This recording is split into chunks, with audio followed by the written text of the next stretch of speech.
So we've talked a little bit about what types of progression might happen. Let's talk about how, and these are patterns of disease progression. So these are the three big categories that I generally explain to patients and their loved ones.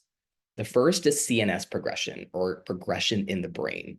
So what this means is that there's, unfortunately, despite being on targeted therapy, you're going to have growth of disease that's restricted to the brain, while the rest of the disease in the body is actually quite well controlled.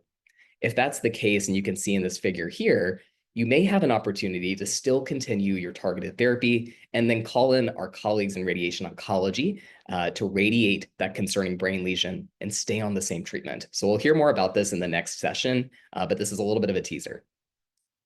The next category or type of progression is called oligoprogression. Oligo means few. And so what this really means is that cancer has spread to a few other areas despite you being on targeted therapy, but it's still mostly controlled in other parts of the body. And so this is an example of a patient who was on a targeted therapy, and you can see their disease, their cancer that's highlighted or circled in the red there. And this is before they start their therapy. 2 months into therapy, they have a really nice response. You can see, you really can't see any of that disease that's still present. And then unfortunately, with more time on targeted therapy, they develop acquired resistance, right? And they have this isolated spot that's right there depicted by the arrow.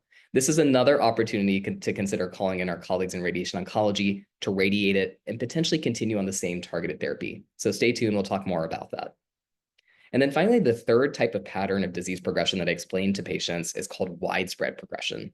This is where, unfortunately, despite being on a targeted therapy that was working well, the cancer has learned how to get smart, and it's learned how to spread to many different areas, and it affects a larger part of the body.